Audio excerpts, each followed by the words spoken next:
ตัดกล้วยหอมทองแขนทองตามสั่งมื้อนี้ลูกค้าขอมาอยากได้เป็นแบบเบิดเครือเอาไปแขวนไว้คอยสุกกินขอแบบแก่จัดๆสุกแซ่บๆเด้อว่าซั่น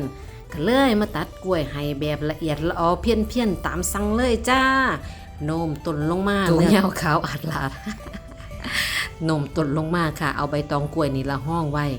ลูกค้าบอกว่าขอเป็นเครือยาวๆเด้อว่าซั่นสิเอาไปแขวนไว้คอยสุกคอยบีกินจัดให้แบบงามๆเลยจ้าตัดให้เหลือง่วงไว้ยาวๆนะคะก้านกล้วยยาวๆตามสั่งเฮาก็เลยต้องตัดแบบละเอียดละออแน่นิดนึงปอกก้านกล้วยนะคะปอกเครือกล้วยให้เพิ่นไว้ยาวๆตามสั่งได้กล้วยหอมแบบสุกสวยออกมาสวยงามไว้แขวนกินนะคะเพิ่นขอมาจัดให้ตามใจลูกค้าจ้าได้แบบง่วงยาวๆเลย